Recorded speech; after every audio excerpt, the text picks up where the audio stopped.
The wind always spoke first. That night it came rushing down from the white peaks like a living thing, roaring through the pine forest that surrounded Ilara's cottage. The old trees groaned under the storm's weight, their branches bowing low as snow began to fall in slow, heavy flakes.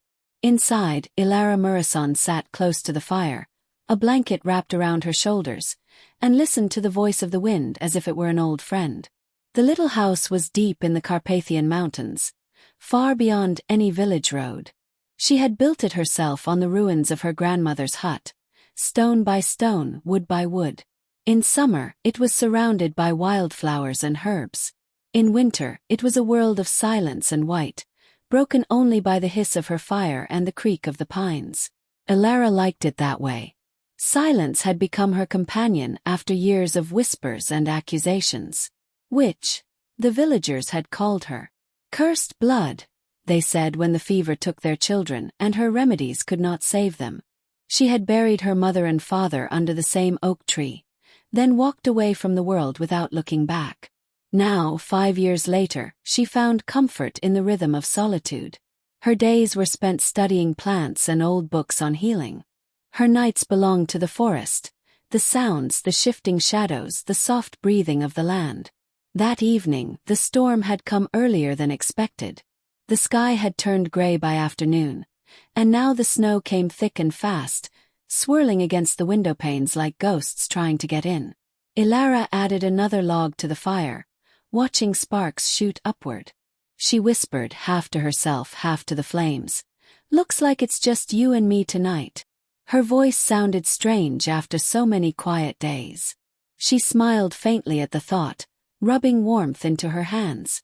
A pot of herbal tea steamed beside her journal, open to a page filled with neat handwriting, notes on a plant she'd gathered 2 days before, a rare winter moss that glowed faintly in the dark. The wind howled louder. The house trembled a little. But Ilara was used to storms. They came and went, fierce but temporary like everything in life. Still, tonight felt different. Something about the air felt charged, heavy. The fire flickered low for no reason. The horses in the stable shifted restlessly, hooves tapping the wooden floor. Ilara frowned and stood, pulling her shawl tighter around her shoulders. She went to the small window and peered out. The world outside was white and endless, the trees bending under snow. The storm had erased every path, every sign of human life. She felt a familiar calm, that deep, thrilling peace that came when you realized there was no one else in the world but you. And yet, for the first time in months, she felt watched. A small shape moved near the tree line, or maybe it was just wind playing tricks. She blinked, pressed her palm to the glass. Nothing. Only falling snow. She laughed softly under her breath. "You're imagining things, Ilara. The forest's playing its games again." She returned to the hearth, sat cross-legged before the fire, and began grinding dried leaves into powder for medicine. The rhythmic motion steadied her nerves. She had just begun to relax when something sharp echoed faintly through the storm, like a distant shout. She froze. No one should be out there. The nearest village was 15 kilometers away. No one traveled the forest roads in weather like this. She waited, holding her breath. Silence. Then faintly again, a sound closer this time. A man's voice, broken by the wind. "Help!" Ilara's heartbeat quickened. She stood abruptly, nearly spilling her mortar. Her mind raced through possibilities. Hunters. A traveler who lost his way. Or something worse. Thieves, poachers, or men who still remembered her name and the rumors that followed it. She shook her head. Logic pushed fear aside. Whoever it was, if they were calling for help in this storm, they would die without shelter. She hesitated for one long moment, staring at the heavy oak door. Then she whispered to herself, "You can't leave someone to freeze." She set another log on the fire, grabbed her lantern and moved toward the door. The handle was icy under her hand. When she opened it, a blast of snow and wind nearly threw her back. "Hello!" she shouted into the storm. "Who's there?" Only wind answered. For a moment, she thought she'd imagined the voice entirely. Then, faint and broken, Please, someone. Her lantern light caught movement, a dark shape stumbling through the snow, barely upright. A man, tall but staggering, one arm pressed to his side. He took 2 more steps before collapsing face first into the drift. Ilara's breath caught. She didn't think. Instinct took over. She ran forward, kneeling beside him. His coat was soaked, his hair crusted with snow. Blood stained the snow beneath him. "Saints preserve us," she whispered. "You'll freeze to death." He tried to lift his head, voice rough with pain. "Don't let them find me." Then he went limp. Ilara looked toward the trees. For a heartbeat, she thought she saw something move among the pines. 3 shadows against the white, standing too still to be wind. Her pulse jumped. But when she blinked, they were gone. By the time Ilara dragged the stranger inside, her arms trembled from the effort. He was heavier than he looked, solid muscle beneath the torn black coat. She managed to close the door with her foot, sealing out the storm, and half dragged, half pulled him toward the fire. He was still breathing, though shallowly. Blood streaked his cheek, and one side of his body was soaked through with it. His clothes, though ruined, were fine. Expensive fabric, the kind you didn't see in mountain villages. His face, pale and sharp-featured, looked almost carved from marble. Ilara pushed the table aside and laid him on the rug near the fire. Her hands worked automatically, training taking over where fear wanted to stay. She'd studied medicine once, before everything fell apart. She knew how to keep a man alive. She lit another lantern and knelt beside him. "All right, stranger," she murmured. "Let's see what's left of you." First, she cut away the sleeve of his coat. A deep gash ran across his side, the blood dark and sluggish. Not from an animal. The edges were too clean. A knife, maybe, or something sharper. She frowned, pressing a clean cloth to the wound. His body tensed, even unconscious, muscles hard as stone beneath her fingers. She glanced at his face again. He was too still. His lips were pale, almost bluish, but the rest of his skin seemed wrong. Not cold enough for a man who'd been lying in snow. There was warmth there, pulsing faintly, and beneath it a strange energy that made her fingertips tingle. She shook her head. "You're not freezing. You're burning." She cleaned and stitched the wound as best she could, working quickly, muttering to herself the way healers do when silence feels heavy. "You're lucky, you know. Another hour out there and you'd have been a statue." When she finished, she checked his leg. It was swollen and bruised, probably fractured. She splinted it with 2 pieces of kindling and tied them tight with strips torn from an old bedsheet. Only when the immediate danger was over did she sit back, breathing hard. "Now who are you, mister, and what were you doing out there?" The man didn't answer, of course. His breathing had steadied, though slow but deep. Ilara leaned closer, studying him. He was maybe in his 30s, though there was something ageless about him. His dark hair was streaked faintly with silver near the temples. His jaw was strong, his lashes thick, unfairly beautiful for someone half dead. Ilara snorted softly. "Figures. The storm delivers a prince instead of a poacher." She stood, wiping her hands, and poured herself tea. Her cottage suddenly felt smaller, warmer, too full of another presence. She caught herself glancing toward him every few seconds, expecting him to wake. The wind still howled outside, but the walls held firm. Hours passed like that, her by the fire, him unmoving on the rug. She was just beginning to doze when a soft groan broke the quiet. Ilara's head snapped up. The man stirred, his hand twitching against the floor. His eyes fluttered open, silver-gray, bright even in the dim light. They locked on her. For a long moment neither spoke. His gaze was sharp, too sharp for someone waking from near death. Then he whispered hoarsely, "Where am I?" "In my cottage," she said cautiously. "You collapsed outside in the storm." He blinked slowly, taking in the room, the firelight, the shelves of herbs and bottles, the snow still raging beyond the window. "You helped me." "You're welcome," Ilara said dryly. Though I might regret it if you're a murderer. A faint smile touched his lips despite the pain. If I were, you'd already be dead. That's reassuring, she muttered, standing to check the bandage on his side. Try not to talk too much. You've lost blood. He glanced down at the stitches, then back at her face. You did this. I did, she said. I used to study medicine. Before people decided that made me dangerous. He watched her quietly for a moment. They called you witch, didn't they? Her hands stilled. You talk too much for someone half dead. Only when curious, he said, voice low. And I'm very curious about the woman who lives alone in a storm and saves strangers. She met his gaze then, amber eyes steady. Then you'll be disappointed. I'm no mystery. Just a fool who can't let someone die at her door. The faintest ghost of a smile curved his lips. A fool with steady hands. Thank you. Miss. Ilara. Ilara Murison. Adrian Vale, he said after a pause. At least that's the name I'm using tonight. That you're using, she repeated. So you have others. Another flicker of amusement in those strange eyes. Many. But none as honest as this one. Lara sighed. I'm not sure if that's meant to make me feel safer or not. He shifted slightly, wincing. You shouldn't have opened the door. Could have been anyone. I know, she said simply. But I did. Silence fell between them again. Heavy but not uncomfortable. The fire crackled softly. The wind moaned through the chimney. Outside, the forest groaned under the weight of snow.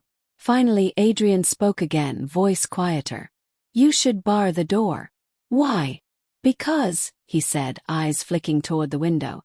Someone might come looking. Her pulse quickened. Who?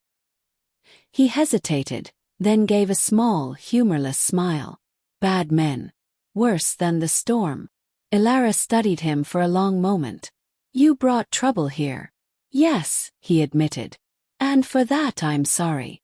She turned toward the door, hand tightening on the iron poker beside the hearth. If you're lying. I'm not, he said. His gaze met hers, fierce and clear. But it may be too late either way. What do you mean? Outside something moved, a faint crunch of snow too heavy for an animal. Ilara's breath caught. The horses in the stable whinnied nervously. Adrian's hand went to his coat, fingers closing around something unseen. If they reach this place, they'll kill anyone inside. Ilara's throat went dry. Then we'd better make sure they don't. For a moment they looked at each other, the hermit and the hunted man, firelight flickering between them. Then Ilara turned, bolted the door and whispered, Whatever you are, stranger, you'd better be worth the trouble. Adrian's silver eyes glinted in the dim light. You have no idea. Dawn barely touched the mountains. The storm had passed, leaving a silence so deep it felt wrong. Ilara rose before light, her breath misting in the chill. The stranger still slept near the hearth, his wounds bandaged, his expression calm. She poured water into a basin and froze. A dark ribbon of red swirled through it. Blood. Not from her hands, sis. She crouched beside him and lifted the blanket. The bandage on his side was soaked through, yet the wound looked as if it had closed on its own. Skin sealed, pink and new. Ilara whispered, That's not possible. Adrian's eyes opened. I heal quickly. How quickly? He smiled faintly. Faster than I should. The answer raised more questions than it solved. Ilara stepped back, poker still within reach. You're not a normal. No one is out here, he said. You live alone, talking to pines. I bleed silver. We both have secrets. Her pulse jumped. Silver. He reached for a small cut on his hand, squeezed it. Tiny glints of metallic shine appeared before the blood darkened to red again. Old curse, he murmured. Inherited. A knock rattled the door. Once. Then again, harder. Ilara whispered.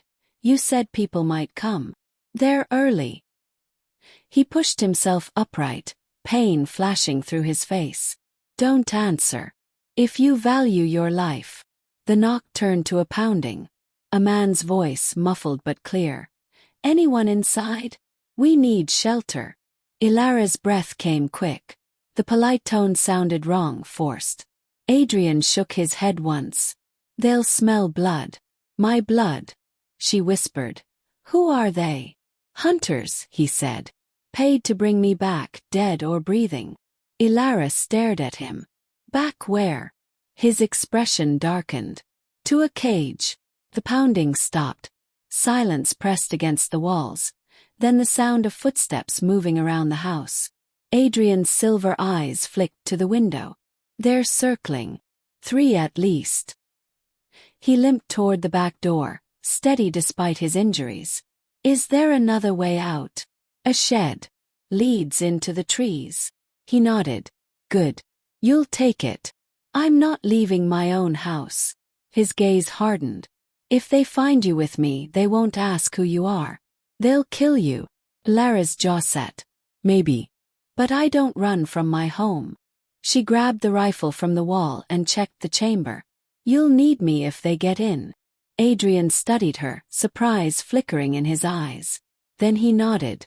Then we stand together. The sound of metal scraping came from outside. Someone testing the latch. Ilara's hands trembled but held steady on the rifle. The door creaked open a few centimeters before she kicked it shut, bolting it. A harsh voice laughed through the wood. So he found himself a witch after all. Adrian's expression turned to stone. Nicole, he whispered. You know him. Too well. The voice outside called again, mocking. Come out, Vale. The storm's done hiding you. Adrian's reply was soft, dangerous. Not yet. He blew out the nearest lamp, throwing the room into half shadow. When they break in, keep low. Aim for sound, not sight. Ilara swallowed hard. And you? His smile returned, sharp and cold. I'll handle the rest. The window shattered first. Shards of glass flew across the floor. A boot crashed through the door right after.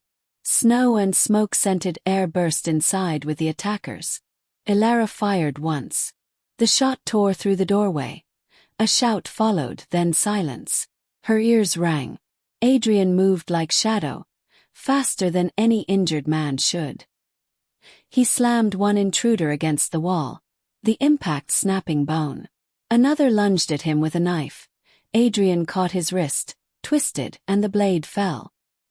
His eyes glowed faintly in the firelight, not silver now but bright white. Ilara saw it and froze. Not human. Don't look, he warned. I already did. A final attacker fired a gun. The bullet grazed Ilara's arm, burning like fire. She dropped behind the table. Adrian turned with a snarl that sounded more animal than man and struck. The gunman flew backward through the doorway and didn't rise again. Then there was only breathing, theirs, and the slow hiss of snow drifting through the shattered window. Ilara pressed her wounded arm. They're dead. Adrian's chest heaved. 3 more will come when these don't report. He looked at her injury. Let me see. She flinched as he touched her skin. His hands were unnaturally cool, but when his fingers brushed the wound, the pain dulled. The bleeding slowed. What did you do? She whispered. Borrowed heat. Returned it. She shook her head. You shouldn't exist. He gave a bitter laugh. Tell that to the ones who made me. They moved the bodies outside into the snow. Adrian covered them with branches. The world smelled of iron and pine. Inside again, Ilara poured boiling water over her hands, scrubbing until they burned. I need to understand what's happening. He leaned against the wall, exhaustion creeping into his face. You wouldn't believe me. Try me. He hesitated, then spoke quietly. I was born in this valley long ago. My family made a bargain, power for protection. But curses don't fade, they evolve. My blood heals, but it binds me to hunger. Not for food. For life itself. Lara stared. You're saying you're a half of one, he said before she could finish. Half vampire, half man. The last of my line. The hunters work for those who want the blood pure again. And they think you're the key. They think I'm a mistake that needs correcting. Ilara sank into the chair. You came to my door because of a storm. Or because you knew I could help. His eyes softened. Both. I'd heard of the woman who heals with earth and moonlight. Who lives where no one dares. I thought maybe she could mend what's left of me. She laughed bitterly. You found me instead. I found exactly who I needed. Outside, the forest creaked, whispering secrets through the pines. Ilara looked at the ruined door, the blood on the floor, the stranger who wasn't human but had saved her life. The fear inside her shifted into something else. Curiosity mixed with dread. If they're coming again, we can't stay here. He nodded. At first light we move east. There's a lodge hidden in the cliffs. And after that? His answer was simple. After that we see who survives. Ilara met his gaze. The silver bright again behind the firelight. Then I suppose I'm coming with you. He inclined his head slightly. Then we run together, witch. She didn't correct him. The wind rose again outside, brushing snow against the burned wood like fingers against a drum. Somewhere beyond the trees, wolves began to howl, one after another, until the forest itself seemed alive with warning. Ilara tightened her cloak, staring into the storm. Whatever this man was, whatever followed him, had already changed her world forever. And the mountains, silent witnesses for centuries, whispered their approval in the endless falling snow. The storm had passed, but the world was buried in white silence. Snow stretched endlessly around them as Ilara packed what little she could carry. Herbs, food, her grandmother's silver pendant.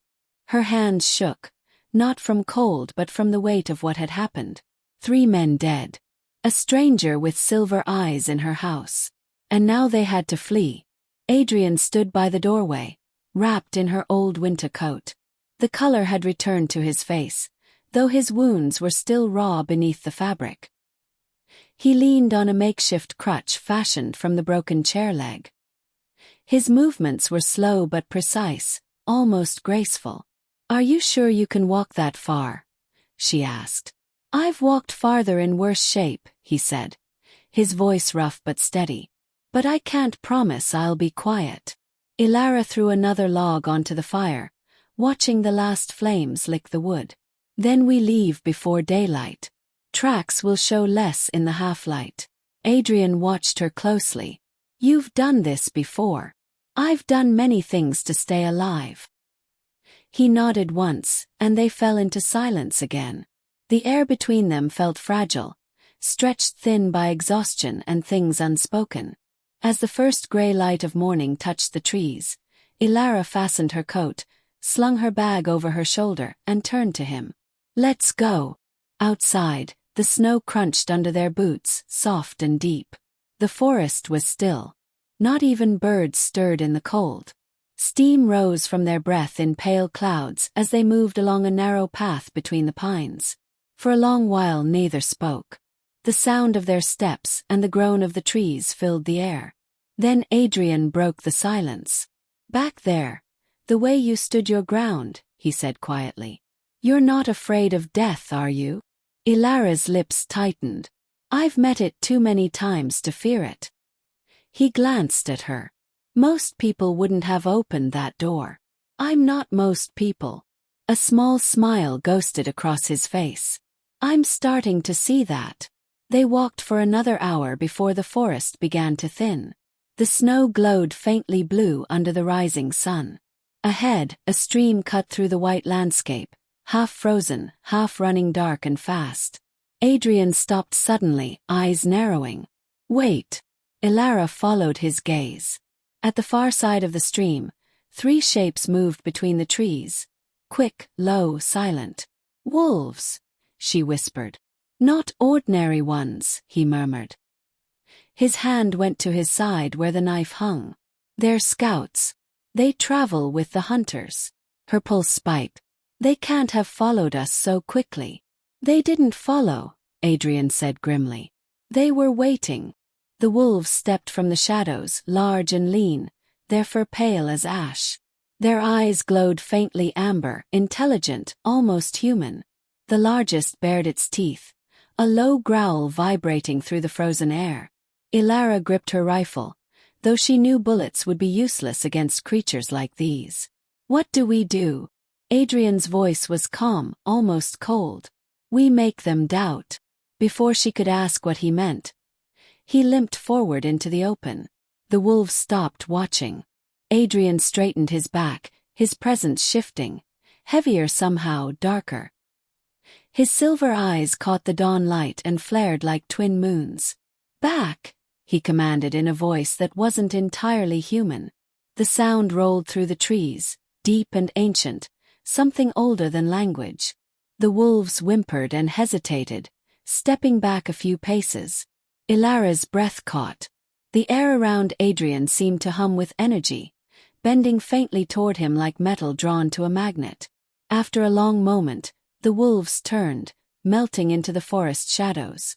Adrian exhaled, shoulders sagging. "They'll return with their master soon enough. But we've bought time." Ilara stared at him. "What are you?" He gave her a tired half-smile. "Something that shouldn't exist. But for now, your ally." They crossed the stream carefully, following the path upward into denser trees. Ilara's thoughts swirled faster than her feet could move. Part of her wanted to run. The other part, stronger, wanted to understand. At last she said softly, "Those wolves, they listen to you." "They recognize blood," he replied. "Mine calls to theirs. Half of me is like them. The other half isn't." "Which half do you trust?" she asked. He glanced at her with something unreadable in his gaze. "Whichever one keeps you alive." Hours passed. The sun climbed higher, but warmth never came. They stopped only once, beside a fallen tree. Ilara poured tea from her flask and offered him a cup. He took it silently, his hands shaking slightly from exhaustion. When she looked down at the snow, she noticed something strange. Where his blood had dripped earlier, the snow hadn't melted. Instead, it shimmered faintly, like frost catching light from within. She asked quietly, "Your blood, what does it do?" Adrian's eyes lifted to hers. "What do you think it does?" "Whatever it is," she said, "people are willing to kill for it." He didn't answer, only watched the horizon where dark smoke curled faintly above the trees. "Your house," he said. "It's burning." Ilara's breath caught. She turned, following his gaze. Far in the distance, a thin black column rose into the gray sky. Her throat closed. "Everything I had." "I'm sorry," he said softly. "They'll search the ashes for our bodies. It might buy us a few days." Ilara couldn't look away from the smoke. She wanted to cry, scream, do anything to release the ache in her chest, but nothing came. She only whispered, "Then we keep walking." Adrian nodded. "There's a lodge not far from here. We can rest there. After that, we decide what comes next." The rest of the day passed in silence. Snow fell again by evening, soft and slow, covering their tracks. When the last light faded, they found shelter beneath a rocky ledge overlooking the valley. Adrian built a small fire, shielding it with stones. Ilara sat beside it, her arms around her knees. The forest around them seemed endless, eternal. She said quietly, "You called me witch before." He looked at her. "It wasn't an insult. People have died for less." "I know," he said. "My kind has burned too." Their eyes met. For a heartbeat, the air between them felt charged again. Not fear this time, but something deeper. Understanding. Ilara turned back to the fire. "You said your blood heals. Can it heal you completely?" He shook his head slowly. "No. The curse always wins in the end. It just takes its time." "Then why keep fighting?" His answer was simple. "Because someone has to." She didn't ask what that meant. The fire cracked softly. Outside, the wolves howled again, distant but closer than before. By the next morning, the forest had changed. The stillness was gone. Something hunted the silence. They moved quickly, following a frozen stream through narrow ravines. The air smelled faintly of smoke and metal. Adrian's limp had worsened. Ilara tried to help him walk, but he waved her off. "I've survived worse," he muttered, though sweat beaded on his forehead. She bit back her worry. "You'll collapse if you don't rest soon. Then we'll rest at the lodge." They reached it near midday. A dark shape nestled against a cliff face, half hidden by snow and overgrown pines. The windows were boarded from the outside, the roof thick with frost. Ilara eyed it warily. "It looks abandoned." "It isn't," Adrian said. "It's mine." He pushed the door open with his shoulder. Inside was cold darkness. Dust motes drifted through beams of pale light. The air smelled of wood, old stone, and faint traces of metal. He moved straight to the fireplace, kneeling with a soft groan. "There's dry wood under the floorboard." Ilara found it and helped him light the fire. Flames rose slowly, painting the room in gold. The walls revealed shelves of books, a heavy table, and weapons mounted in careful order. "This isn't just a hideout," she said. "No," Adrian admitted. "It's a place I swore I'd never return to." "Why?" "Because last time I was here, I wasn't alone." He sat back, staring into the fire. Ilara waited, knowing better than to push. At last he spoke quietly. "My brother built this lodge. His name was Dorian. He believed we could control the hunger, live among humans. He was wrong." "What happened to him?" Adrian's eyes reflected the firelight, silver turning almost red. "I killed him." The words hung heavy in the air. Ilara felt a chill crawl down her spine. "Why?" "Because he asked me to," Adrian said. "He was changing faster than he could fight it. I gave him the mercy he couldn't give himself." He turned away from the fire, shoulders tense. "That's why they hunt me now. They think I hold the cure to what we are. Or the weapon that can destroy us all." Ilara's voice softened. "And do you?" "I don't know," he said honestly. "But they won't stop until I'm dead." She sat beside him, her exhaustion forgotten.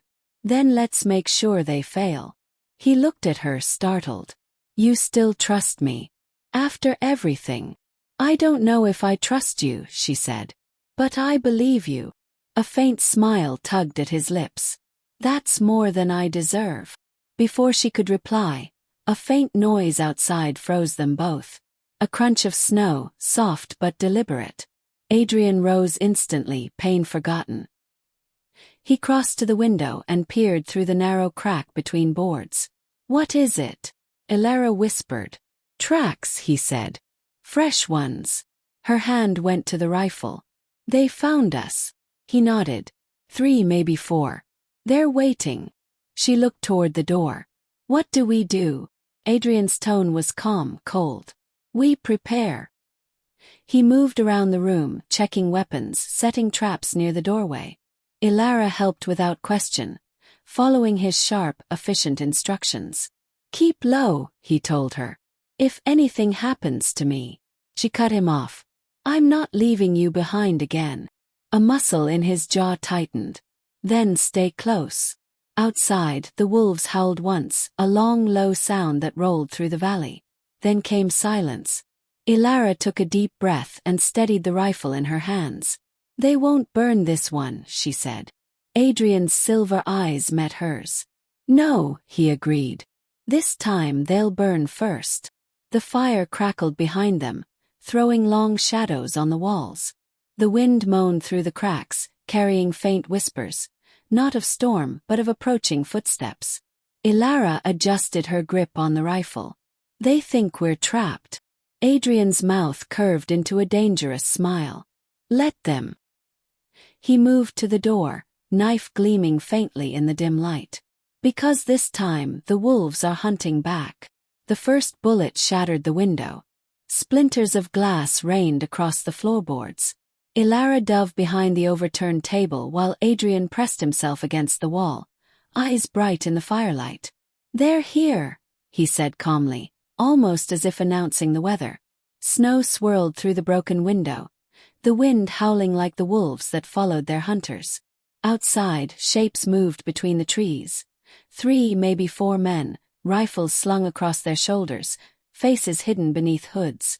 "They'll try the door next," Adrian whispered. "Then we meet them there." Ilara's voice surprised even herself. She rechecked the rifle, her pulse steady now. Fear had burned itself into something colder. Focus. The first man kicked the door open. He stepped inside and never finished the next breath. Ilara's shot took him clean in the chest. Another shouted and returned fire. Bullets tore through the wooden walls. Adrian was a blur, limping but fast, sliding across the floor to grab the fallen man's weapon.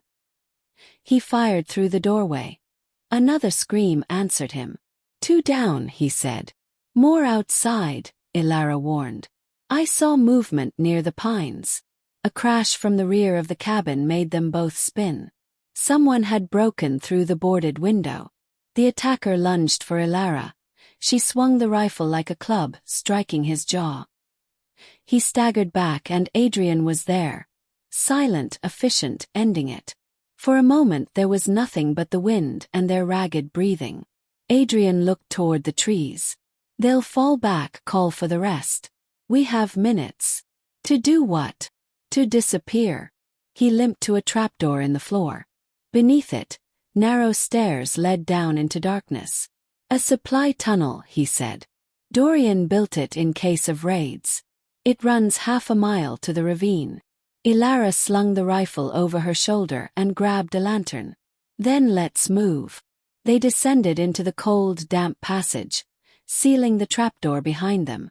The faint echo of boots on snow followed from above. Halfway through the tunnel, Ilara stopped. "Listen." A step behind them. Adrian cursed softly. They found the entrance. He turned, pressing the rifle into her hands. "Keep moving. Don't stop until you see daylight." "What about you?" "I'll slow them down." Before she could argue, he kissed her forehead, quick, fierce, and shoved her forward. "Go!" Ran. The tunnel twisted sharply, lantern light flickering against damp stone.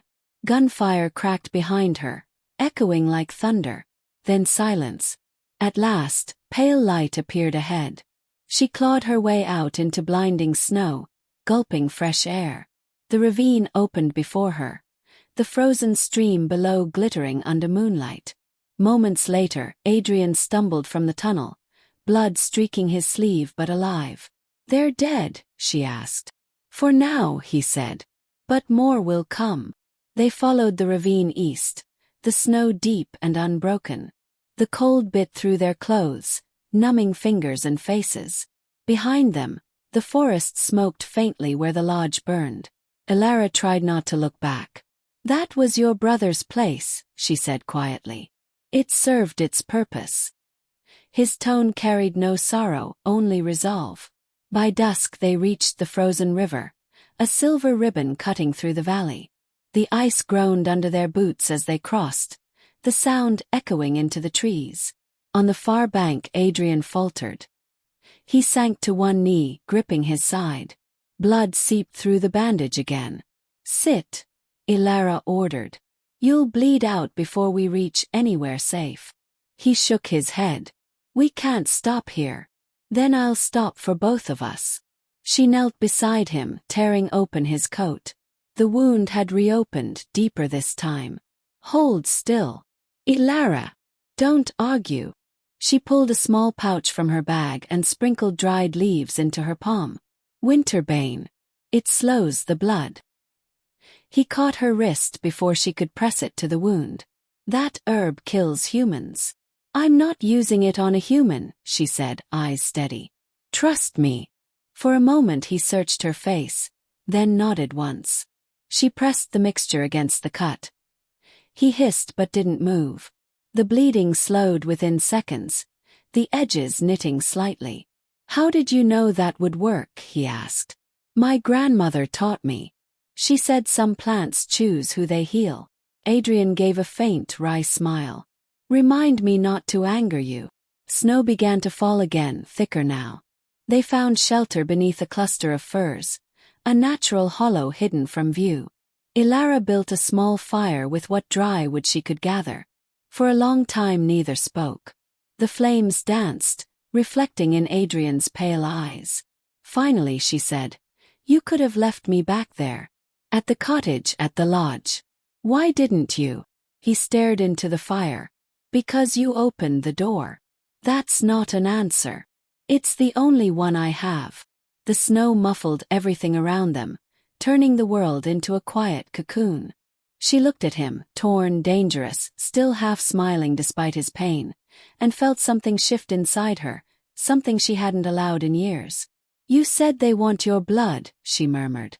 "What happens if they get it?" His expression darkened. "They'll use it to breed a new kind of creature. Stronger. Obedient. The end of everything that still pretends to be human." Elara stared at the fire. "Then we can't let that happen." He watched her for a long moment. "You talk as if you're part of this now." "Maybe I am," she said. "You brought the storm to my door. I'm already in it." The corners of his mouth curved slightly. "You're either very brave or very foolish." "Both," she admitted. "But I've survived worse than monsters." The night deepened. Somewhere far off wolves howled, a lonely rising chorus that carried across the frozen river. Adrian's head lifted, listening. "They're calling their master," he said. "He knows we're alive." Elara tossed another branch into the fire. "Then let him come." Adrian turned toward her, the faintest hint of admiration in his gaze. "Careful, witch. He might like you." She smiled without warmth. "He can try." Snow continued to fall, erasing their tracks and cloaking the world in white. Tomorrow they would move again, east toward the mountains, toward whatever came next.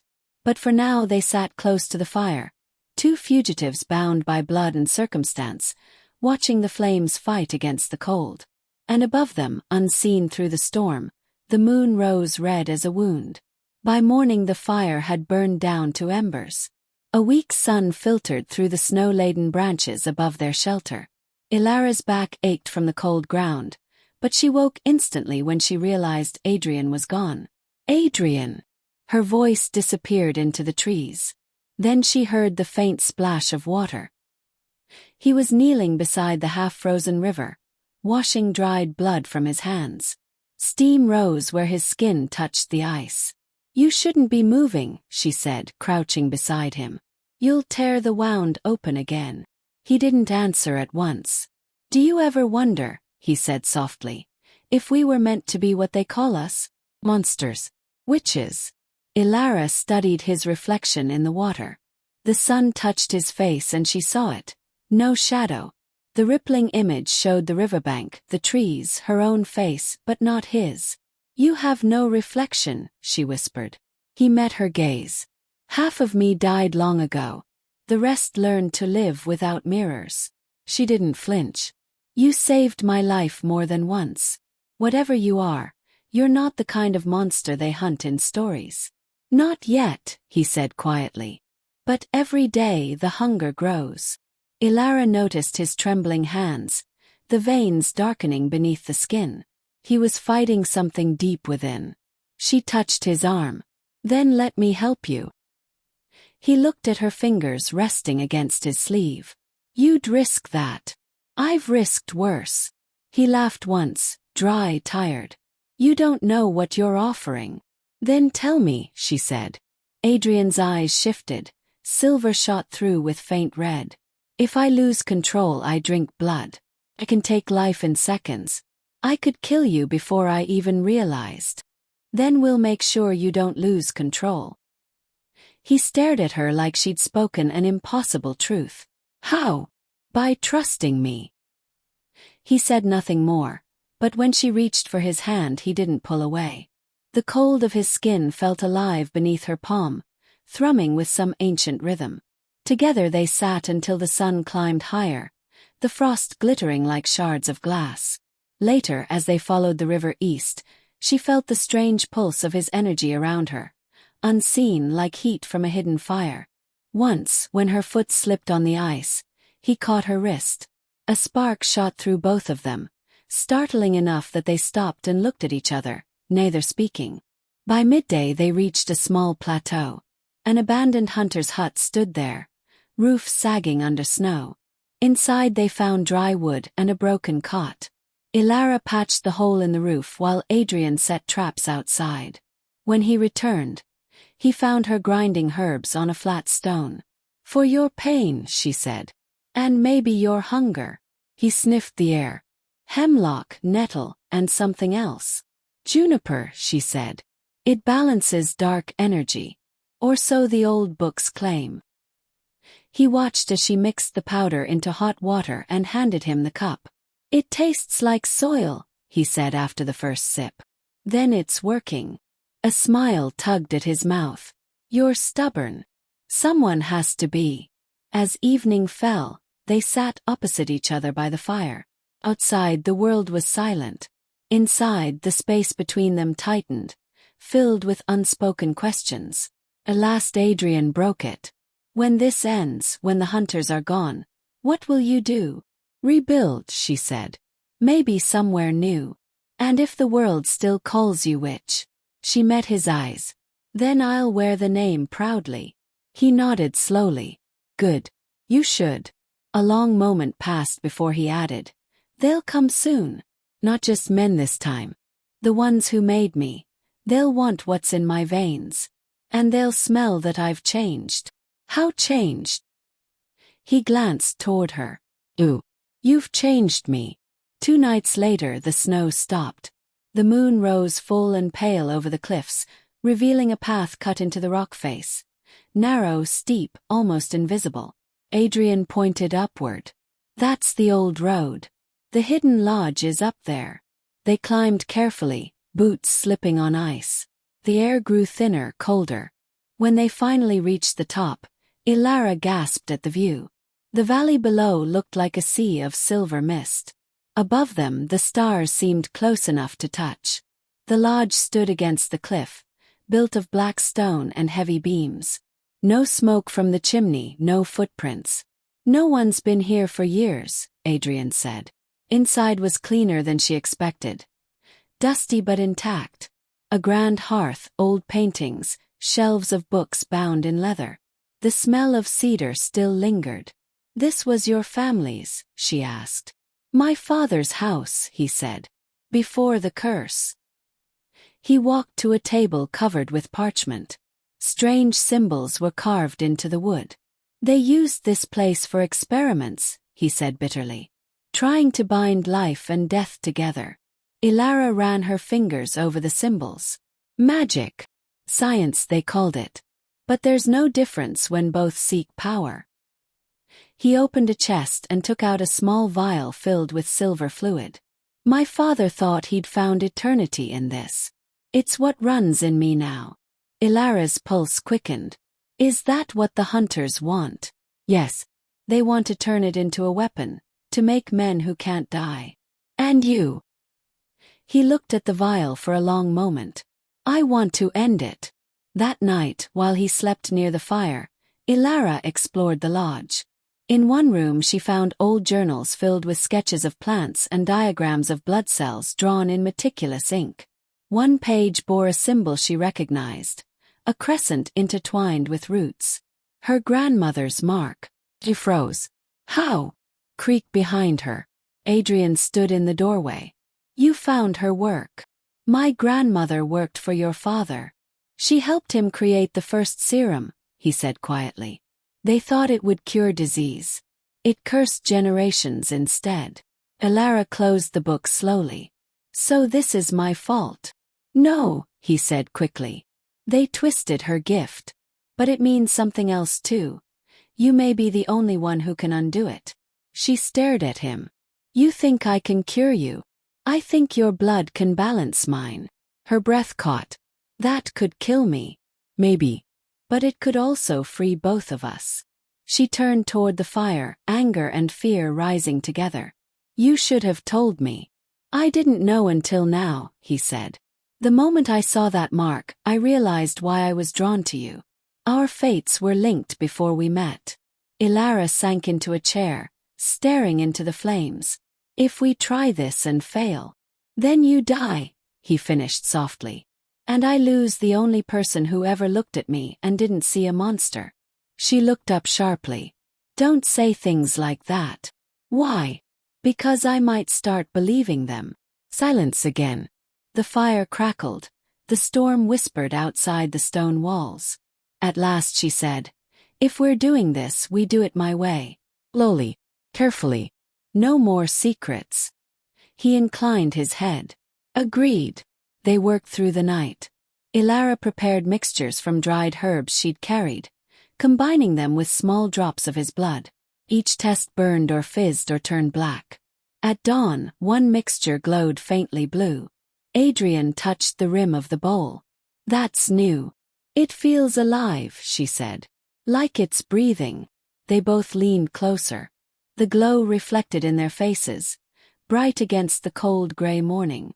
For the first time since the storm began, hope flickered, small, fragile but real. Elara looked at him. Maybe there's a way to end this curse after all. Adrian smiled faintly. If there is, it's because you refuse to close your door. Morning light bled through the mountain clouds. The blue-lit potion on the table had cooled to a faint shimmer, breathing in rhythm with the fire. Adrian sat beside it, pale and restless. Elara had barely slept. Every time she closed her eyes she saw the hunters, the wolves, the endless snow. A sharp knock echoed through the lodge. Once. Then silence. Adrian's head snapped up. No one should know this place. Elara reached for her rifle. Could be a traveler. Or something worse, he murmured. The door creaked open before either could move. A man stepped inside, tall and broad-shouldered. His cloak dusted with snow. His hair was white as frost. His eyes golden. He smiled slowly. Brother. Lara froze. Brother. Adrian's jaw tightened. Dorian. I prefer the title they give me now, the stranger said, closing the door behind him. The Wolf King. Elara saw it then. The same sharp cheekbones, the same predatory calm, but Dorian's presence filled the room like cold air rushing into a flame. I thought you were dead, Adrian said. Almost. You left me that way. Dorian's gaze drifted to Elara. And now you keep a witch for company. How poetic. Elara raised the rifle. Another word like that and you'll find out how poetic a bullet can be. Dorian laughed, a low, smooth sound. She has spirit. I see why you hide behind her. Say what you came for, Adrian snapped. I came for peace, Dorian said. You and I have spilled enough blood to drown the valley. Give me the vial, and I'll call off the hunt. Elara's stomach twisted. You started the hunt. I ended chaos, Dorian corrected.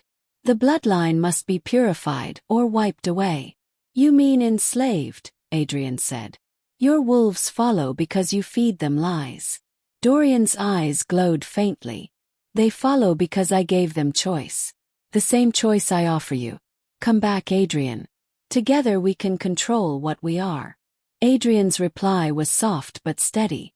There's no control. Only hunger. For a heartbeat, silence pressed against the walls. Then Dorian sighed. Then I'll take what's mine. He moved too fast for human eyes. Elara fired. The bullet grazed his shoulder but he didn't slow. Adrian met him halfway. The brothers collided, strength against strength, throwing sparks as they crashed into the table. The blue potion splattered across the floor, hissing where it touched wood. Elara, get out! Adrian shouted. She grabbed her bag but hesitated when she saw the potion spreading, the liquid smoking like acid. An idea struck. She snatched a handful of herbs, crushed them into the liquid, and whispered a spell her grandmother had taught her. Fire answers life with life. The mixture flared bright white, blinding everyone in the room. Dorian staggered back, hissing. Elara pulled Adrian toward the back door. They burst into the snow, running until the mountain swallowed the lodge behind them. When they finally stopped, Adrian leaned against a tree, breathing hard. You shouldn't have stayed. You shouldn't have fought alone, she replied. He gave a short, breathless laugh. We're even then. Below them the lodge burned, flames licking the sky. The snow hissed where fire met ice. Dorian's silhouette appeared in the doorway for a moment, golden eyes gleaming through smoke. He's not done, Adrian said quietly. He'll follow. Then we keep moving, Elara said. There's still time before night. He looked at her, a strange mix of pride and sorrow in his gaze.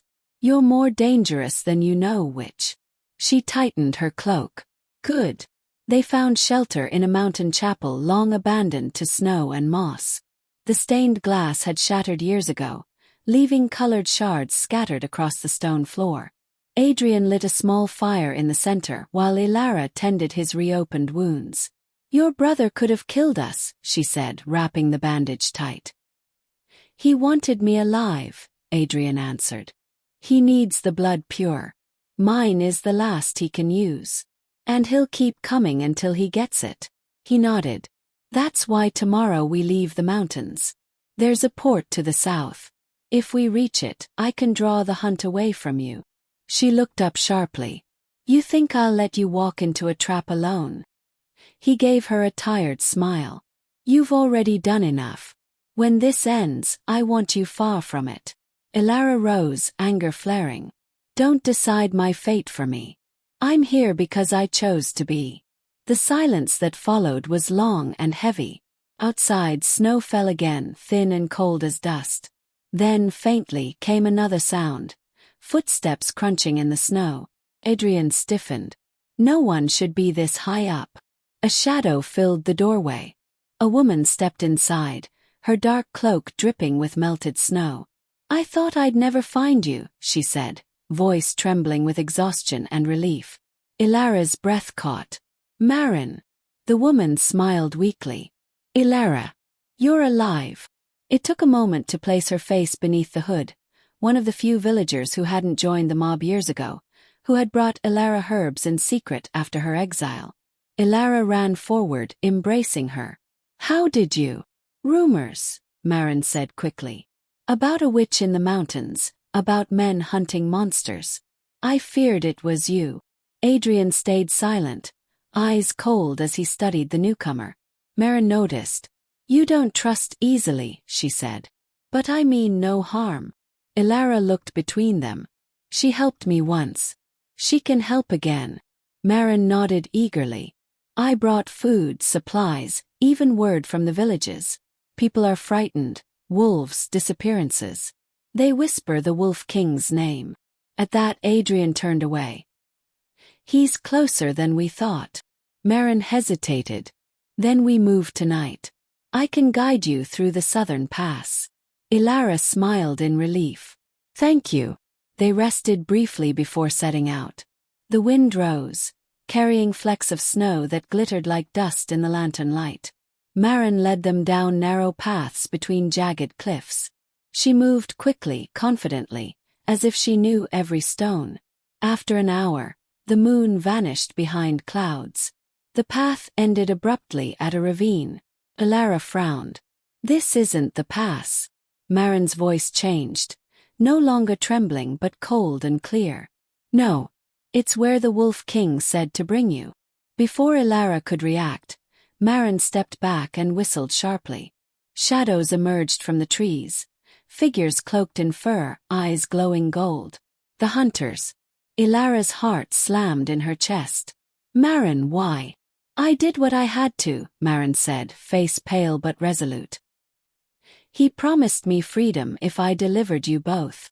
Adrian stepped in front of Elara, knife drawn. You don't know what you've unleashed. Marin's gaze flicked toward him, half pitying. I know exactly what I've done. A gun cracked. Adrian stumbled, catching the shot in his shoulder.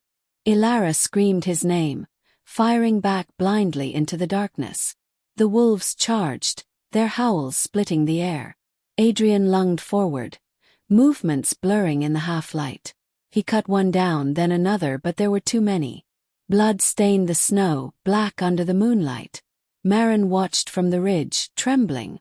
When she met Elara's eyes, guilt flickered there. He said he wouldn't hurt you, she whispered. He said you'd be safe. Ilara's voice was ice. You believe the man who burns villages. A shot rang again, grazing Ilara's arm. She dropped behind a boulder, heart pounding. Adrian stumbled beside her, blood soaking his coat. They'll surround us, he said between breaths. You need to run. No. Please, he said softly, the first hint of desperation she'd ever heard from him. If they take you, he wins. She looked at his pale face, the silver fading from his eyes, and knew what he intended. You can't fight them all. I can buy you time. He gripped her hand, pressing something cold into her palm, a small vial filled with the faint blue liquid from the lodge. Keep it safe. It's the last of it. Before she could argue, he pushed himself up and turned toward the attackers. The air seemed to twist around him, the faint scent of ozone and iron. When he spoke, his voice was no longer human. Come then, he roared. Let's finish this. The forest exploded into chaos. Wolves leapt. Bullets flashed. Ilara ran, clutching the vial, heart hammering, tears freezing on her cheeks. Behind her, the night burned red with fire and blood. At the edge of the ravine she turned once. Adrian stood surrounded, a figure of shadow and flame, fighting with impossible strength. The last thing she saw before she fled into the storm was his eyes, bright silver, unbroken even in defeat. She ran until the forest swallowed the screams. When dawn came, she was alone. The snow around her was clean, untouched, as if the battle had been a dream. In her hand, the vial still glowed faintly blue. The storm faded at sunrise. Ilara stumbled through the pines, every step sending pain up her legs. The vial Adrian had pressed into her palm was still warm, pulsing faintly like a heartbeat.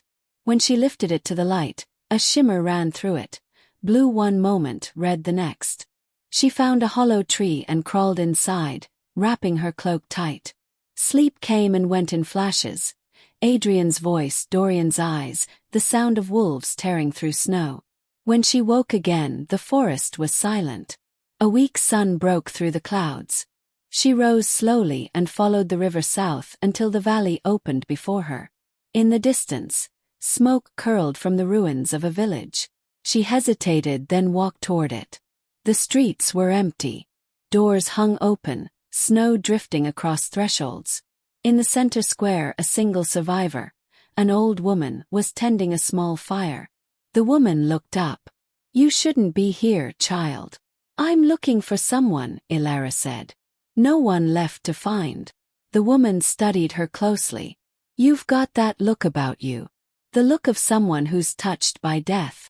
Ilara almost laughed. I've been running from it. The woman pointed to the vial. That's not something you run from. That's something you use. You know what this is. I know old magic when I smell it. Blood that remembers. If it's his and you mix it with yours, you'll be bound, life for life. Ilara's hands tightened around the vial. And if I don't? Then you'll watch him die and the curse will outlive you both. The words hit hard. She thanked the woman and left before dusk. At the edge of the forest, she knelt by the river. The water ran dark and swift. She uncorked the vial. The air filled with the scent of iron and herbs. She whispered the old words her grandmother had taught her, cutting her palm with a shard of glass. Blood fell into the stream, mingling with the blue. The river hissed. Light spread through the current like fire under ice. Her vision blurred, heat rising through her veins. Images burst behind her eyes. Adrian surrounded by flame, falling, calling her name. Then silence. When she looked again, the wound in her hand had vanished. A faint silver line remained. She felt stronger. And something else, connected. Hold on, she whispered to the wind. I'm coming. Following that strange pulse in her blood, Ilara climbed higher into the mountains. The trail twisted through frozen cliffs where the snow never melted. At night she dreamed of silver eyes watching through the dark. By the third day she reached a vast gorge cut into the rock, the wolves' stronghold. Below, torches burned in a ring of caves. Shadows moved, men and beasts both. She crouched behind a boulder, heart hammering. Somewhere down there, Adrian was alive, or what was left of him. She waited until the moon rose before moving. Using the cracks in the cliff, she climbed down, every movement slow and careful. At the base, she slipped through a tunnel that smelled of ash and wet fur. Voices echoed ahead, growling, human and not. She pressed herself against the wall and peered into the main cavern. Dozens of wolves paced in circles. At the center, chained to an iron post, Adrian knelt. His skin was pale, lips cracked, but his eyes still burned silver. Dorian stood beside him. "Look at you," Dorian said softly. "Still pretending you're human." "I am what you made me," Adrian rasped. Dorian smiled. "And soon you'll make more. Your blood will end our hunger." He turned to a table where vials of blue liquid waited.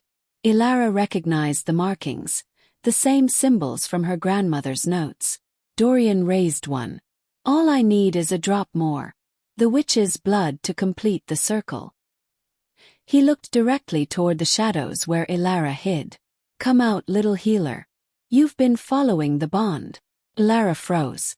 Then she stepped forward, rifle raised. "Let him go." "Brave," Dorian said, amused. "And predictable." Adrian struggled against his chains. "Don't. He'll kill you." "Not if I kill him first," she said. Dorian moved within human speed, but Ilara had already thrown the contents of her satchel. Herbs ground with river water. The dust exploded in a cloud of blue light, searing the air. The wolves howled and scattered. Dorian shielded his face, roaring. Ilara ran to Adrian and cut the chains with a jagged stone.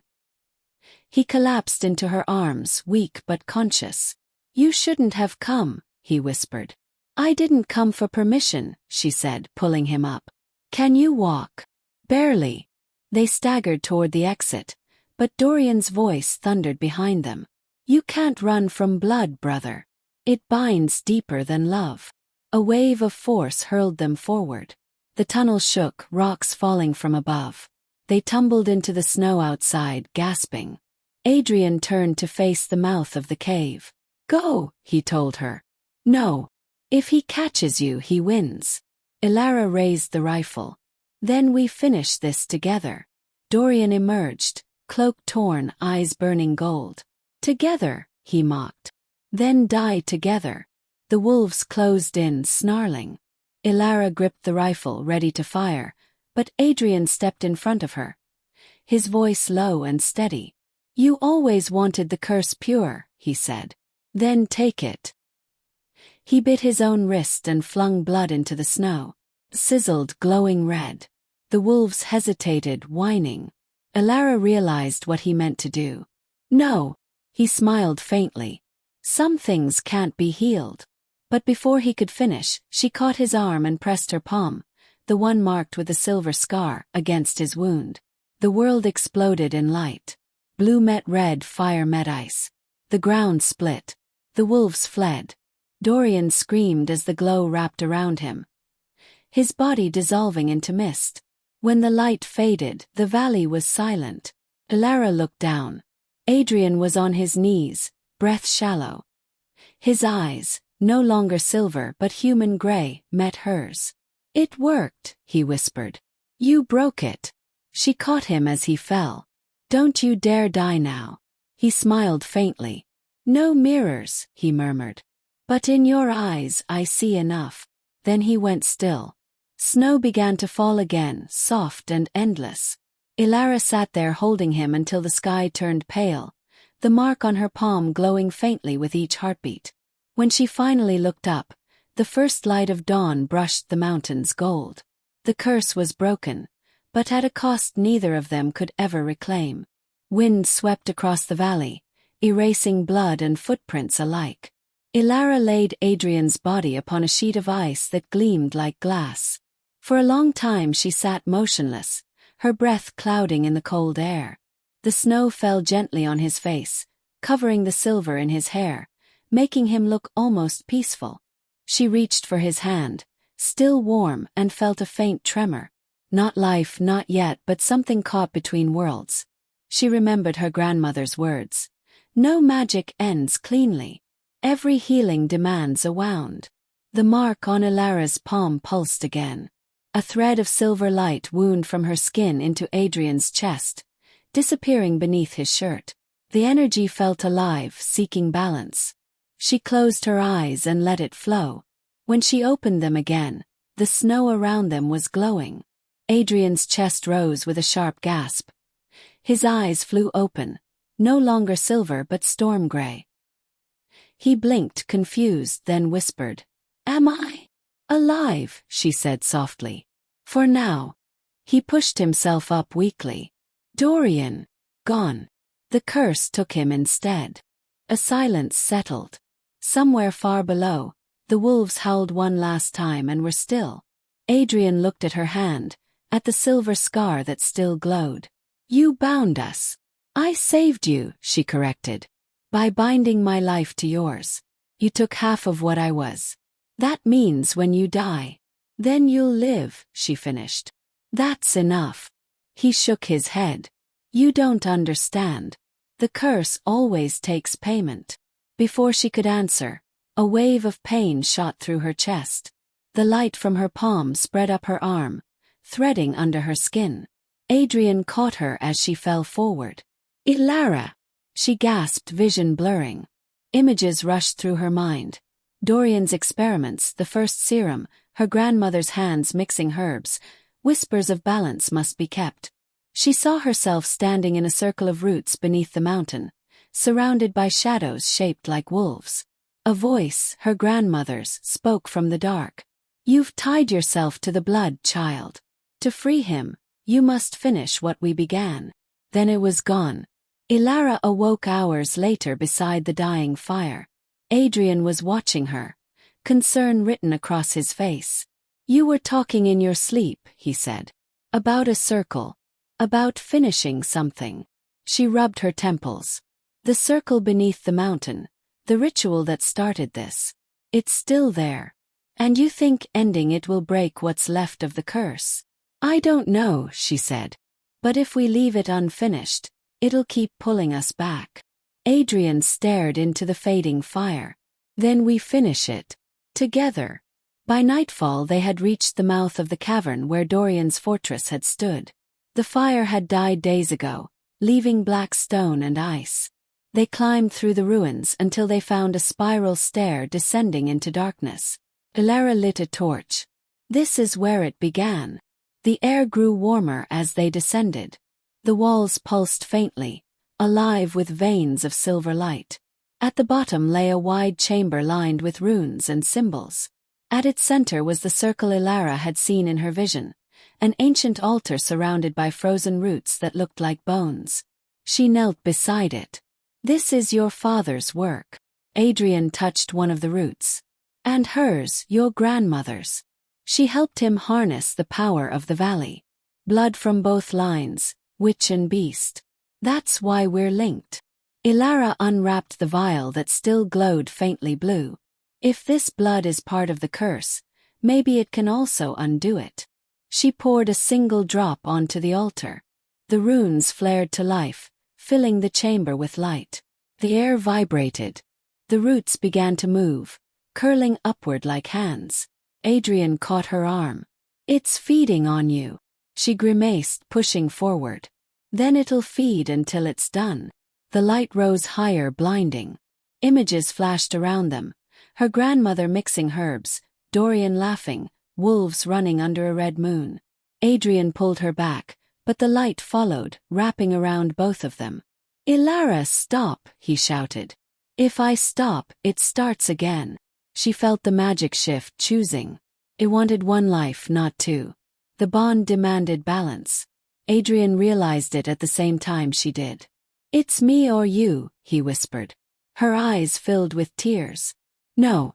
There has to be another way." "There isn't." He stepped into the center of the circle. "You broke my curse. Let me break yours." The roots coiled around his legs, pulling him toward the altar. He looked at her, calm now. When you opened that door to me, you gave me life. Let me give it back. She reached for him. Don't. He smiled faintly. No mirrors, remember? But at least I'll leave a reflection somewhere. Before she could move, he pressed his hand to the altar. The light flared once more, white and searing. The roots turned to ash. The noise built until it was everywhere. Wind, heartbeats, thunder, and then it vanished. Ilara was alone. The runes had gone dark. The air was cold again. In the center of the circle lay only a small pool of clear water reflecting her face. She touched it and whispered his name. The surface rippled, and for a moment she saw him smiling, alive, before it faded to stillness. Snow began to drift through the cracks in the ceiling. Ilara wrapped her cloak around her shoulders and turned toward the tunnel. Each step echoed softly in the hollow chamber. At the top of the stair she looked back once. The light from the pool flickered faintly, like a heartbeat that refused to die. When Ilara emerged from the cavern, the world had changed color. The night was thin, washed with silver. The snow glazed in glassy light. She could still feel the pulse of the magic behind her, faint but steady, as if the mountain itself now breathed with Adrian's heart. She walked until her legs gave out, collapsing beside a ridge where the first rays of sunrise spilled over the horizon. The fire of dawn caught on the ice, scattering light into 1,000 shards. She thought it looked like broken mirrors. His final gift to the world. She built a small fire and sat watching the smoke drift upward. For the first time in years, the forest was quiet. No wolves howled, no unseen eyes followed her. The curse had ended, but so had everything else. Balance, she whispered. Always balance. She slept there until noon. When she woke, a shadow moved across the snow. Instinct made her reach for her knife, but the figure that stepped from the trees was not a hunter. It was the old woman from the village below. You came farther than I thought you would, the woman said, lowering her hood. Her hair gleamed silver in the light. The mountain's hum woke me. I knew someone had paid the price. Ilara's throat tightened. He's gone. For now, the woman said gently. But the mountain keeps what it loves. Sometimes it gives back. Ilara stared at her. What are you? Caretaker. Witness. Call me what you like.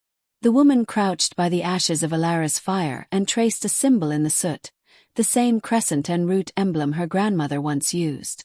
Your bloodline has finished what it began. The curse is buried, but the balance still needs tending. By me. The woman nodded. You carry both halves now, witch and wolf, healer and hunger. Learn to live with both, or the mountain will remind you. Ilara glanced at her palm. The silver mark no longer glowed, but it hadn't faded either. It pulsed faintly with each heartbeat. And if I fail, then the world remembers the curse instead of the cure. The woman stood, leaving the mark in the ashes, and began walking toward the trees. There's a cabin north of the ridge. It once belonged to a man named Vale. It waits for you. Ilara watched until the figure vanished into the forest. Then she gathered her few belongings and followed the rising trail. The climb was slow, each step a reminder of exhaustion and loss, but the thought of that name, Vale, pulled her onward. By dusk she reached a clearing. A cottage stood there, new-built but familiar. Black timber walls, wide windows facing the valley. She pushed the door open. Inside, dust motes floated in golden light. A single sheet of paper lay on the table, weighed down by a smooth stone. Her hands trembled as she unfolded it. For the one who opens doors. You were right about mirrors. The world shows us what we fear until we learn to see what remains.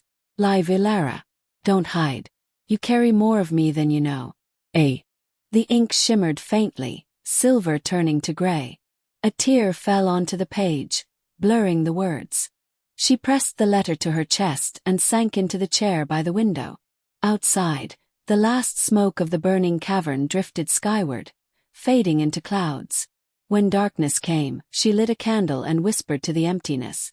If the mountain keeps what it loves, then it can keep this memory. The flame flickered once, as if in answer. Months passed. Winter softened into a green spring.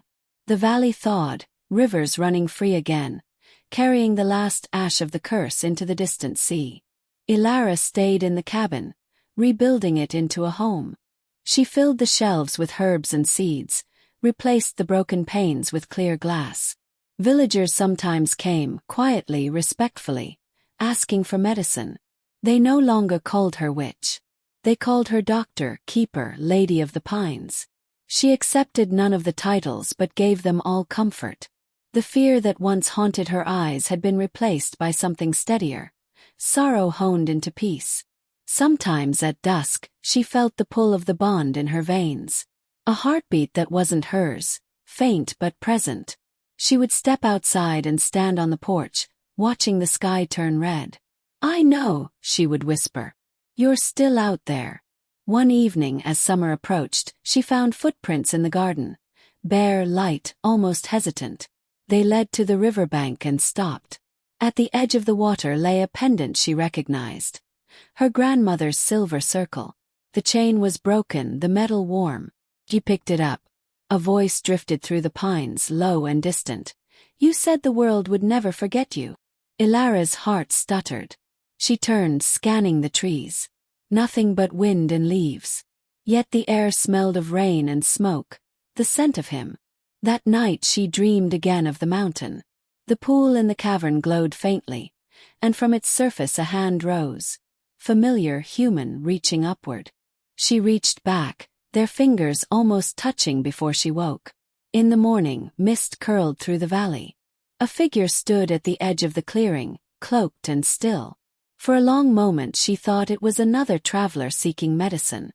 Then he lifted his head. Gray eyes met hers. She ran to him, stopping only when she saw the change. His face was older. His hair streaked with white, but alive. No glow, no trace of the curse.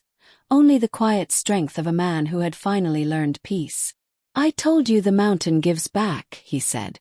She touched his face, afraid he would vanish. "You're real."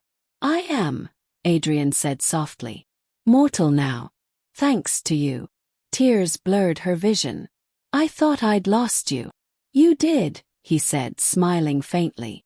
"But some losses lead you home." They stood together in silence, the forest alive around them. The wind carried the scent of pine and thawed earth.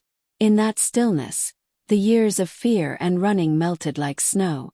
Later they sat by the river, the same water that had once carried her blood and his. Ilara looked at the pendant in her palm. "What happens now?" Adrian traced the mark on her hand, the faint silver line that never faded. "Now we live. Without curses. Without mirrors. Just time. And when the world finds us again, then we open the door," he said. "The way you always do." She laughed softly. "You never learned to stay out of trouble. And you never learned to stop saving strangers." They watched the sun climb over the peaks, turning the river to gold. The valley was quiet except for the rustle of leaves and the soft rhythm of their breathing. When night came, they lit candles in the windows of the new house, a beacon for any soul lost in the forest. Light against shadow, the simplest magic of all. Ilara stood at the threshold and whispered to the wind, "The witch and the wolf are at peace." Adrian drew her close. "No," he said gently. "The woman and the man." The forest answered with silence, a silence that no longer felt empty. Above them, the stars gathered like watchful eyes, and somewhere deep inside the mountain, the last echo of the curse faded into nothing. If this story pulled you into the storm, don't step out just yet. Hit subscribe, ring the bell, and join me for the next tale where the shadows speak and love never dies. Until then, keep your doors unlocked for the unexpected.